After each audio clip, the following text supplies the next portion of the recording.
창세기 백문백답 창세기 2장 9절의 생명나무와 성전 네 번째 성막의 성소. 여러분의 구독, 좋아요, 알림, 댓글은 이 사역에 큰 힘이 됩니다. 안녕하세요, 김홍석입니다.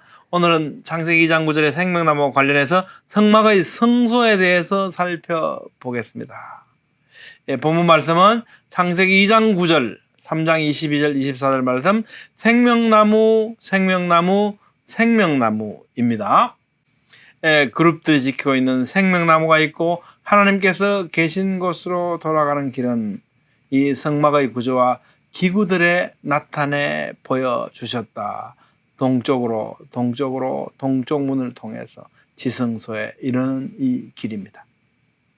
입구 휘장의 문은요, 기둥이 있죠. 기둥. 일단 이 입구 휘장의 문에 기둥이 있는데 이 휘장문을 위해서 기둥 5을 조각목으로 만들어 금으로 싸고 그 갈고리도 금으로 만들지며 또 그 기둥을 위하여 받침 5개를 노스로 부어 만들지니라 이렇게 말씀하셨습니다. 출애굽기 36장 38절에는요, 휘장문의 5 기둥과 그 갈고리를 만들고 기둥머리와 그 가름대를 금으로 쌌으며 그 5 받침은 옷이었더라. 이 말씀들을 보면 지금 이런 구조를 갖고 있습니다. 하나님께서 26장에서 이렇게 말씀하신 대로 36장에 이렇게 그대로 만들었다고 그대로 반복하고 있죠. 이 말씀은 뭐냐면 하나님께서 뭐라 그랬습니까? 내가 일러준 대로 신신당부하시죠. 그렇게 만들어야 된다. 그래서 이 출애굽기에서는 어떻게 해요? 하나님께서 이렇게 말씀하셨는데 우리가 그대로 이렇게 만들었다라고 말씀하고 있는 겁니다. 전체 골격을 보면 이렇죠. 5 기둥, 그죠? 이렇게 5 기둥. 성막 들어가는 기둥이고요. 여기가 이제 성소고, 그죠? 요 안에 이제 지성소가 있는데 그 성소와 지성소 사이에는 4개의 기둥이거든요. 이렇게 되어 있습니다. 그래서 뭐 어떤 분들은 이게 이제 모세오경이다. 여기 이제 사복음서다. 이렇게 말씀하시는 분들도 있습니다. 입구 휘장. 청색, 자색, 홍색 실과 가늘게 꼰 배실로 수놓아 짜서 성막 문을 위하여 휘장을 만들고 그랬죠. 우리가 지난 시간에는 이 덮개를 본 거예요. 그죠? 첫 번째 덮개, 두 번째 덮개, 세 번째 덮개, 네 번째 덮개. 그래서 이 첫 번째 덮개가 바로 성소의 천정에 해당하는데 이 천정이 4가지 색실로 했고 또 이제 그룹들을 수놓았잖아요. 지금은 뭡니까? 요 휘장입니다. 들어가는 입구 이 휘장. 기둥에 청색, 자색, 홍색 실과 가늘게 꼰 배실로 수놓아 장막문을 위하여 휘장을 만들어. 이 문입니다. 문.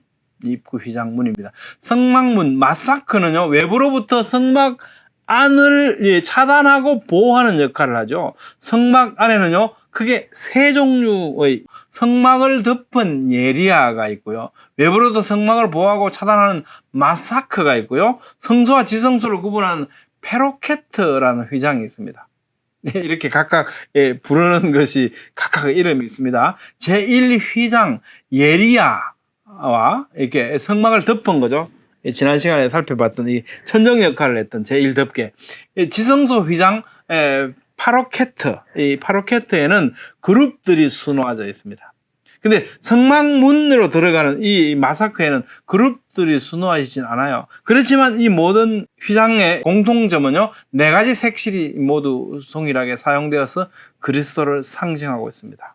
또 성막들 문 휘장도 그죠? 이 마사크죠. 4가지 색실로 짰습니까? 마사크는 시편 105편 39절에서 하나님의 보호하시는 은혜를 나타낼 때 사용되었습니다. 성소 휘장과 성막 뜰문 휘장, 문 역할을 하는 겁니다. 그죠? 이것을 가리키는 마사크는 곧 여기를 통해 하나님의 뜰로 들어오는 자는 반드시 덮으시고 보호하시는 하나님의 은혜를 입게 된다는 사실이 내포되어 있다고 할 수 있습니다. 오늘날 역시 문, 예수님이 문이라 그러셨잖아요. 문 대신은 그리스도 예수님을 통해서 하나님께로 나아가는 모든 자는 이와 동일한 보호의 은혜를 입게 될 것입니다. 요한복음 10장 9절 말씀, 내가 문이니 누구든지 나로 말미암아 들어가면 구원을 받고 또는 들어가며 나오며 꼴을 얻으리라고 말씀하셨죠. 이 마사크. 등잔대, 순금 등잔대는 성소안 진설병 상 맞은편에 세워져 있었죠. 딱 그 문으로 들어가면 이제 성소가 있고, 여기에 그죠, 메노라가 있고, 앞에 진설병을 놓는 이 떡상이 있는 거죠. 이 메노라는요, 등잔대는 순금으로 만들었잖아요. 또 쳐서 만들었죠. 7 등잔대잖아요. 그 다음에 살구나무 아몬드 형상을 가지고 있거든요. 각각은 창세기 백문백답 제147강에 자세히 말씀드렸습니다만, 다시 한번 우리가 정리해보면, 이 순금이라고 하는 재질은 영원불변 하나님의 임재 그리스도를 상징하죠. 그 다음에 쳐서 만들었다. 붙이는 것이 아니고 망치로 두드려서, 나무 망치로 두드려서 만들었거든요. 이것은 그리스도의 고난을 닮아 있죠. 7개, 오른손에 예수님께서는 7뼈를 지니고 계신다라고 계시록 1장 16절에서 말씀하시죠. 안식일의 주인이시잖아요. 제7일. 등잔대는 새벽별 빛을 내는 거니까 빛이시다, 또 등불이시다라고 예수님을 이렇게 지칭합니다. 살구나무, 아몬드 나무죠. 이거는 봄의 생명의 시작을 뜻합니다. 겨울이 지나고 나서 맨 처음으로 피는 꽃이 이 아몬드 꽃이거든요. 그래서 이 부활을 상징하기도 하고, 또 아론의 쌍난지팡이가 이 바로 아몬드 이 나무였거든요. 거기서 싹이 나고 꽃이 피고 열매가 맺혔죠. 생명나무의 상징입니다. 이것이 바로 순금 등잔대고 예수 그리스도를 예표하고 있죠. 진설병상은요, 진설병상은 제물을 올려놓은 탁자였는데, 하나님의 임재 가운데 탁자 위에는 항상 12지파를 대표하는 12덩이 빵이 이렇게 차려져 있었습니다. 그래서 이것은 늘 메노라의 불빛이 이들을 비추고 있었죠. 이 빵은 이스라엘 12지파를 상징하기도 하고, 생명의 빵이신 그리스도 예수님을 상징하기도 하는 중의적, 이중적 해석이 가능합니다. 요한복음 6장 51절, 나는 하늘에서 내려온 살아있는 떡이니 사람이 이 떡을 먹으면 영생하리라. 내가 줄 떡은 곧 세상의 생명을 위한 내 살이니라. 또한 12덩이 빵에 빛이 비춰졌고, 그 빛을 받은 12지파의 이스라엘이 생명의 말씀을 맡아서 우리에게 전해줬지 않습니까? 로마서 3장 1에서 2절 보면, 유대인의 나음이 뭐냐? 우선은 그들이 하나님의 말씀을 맡았습니다.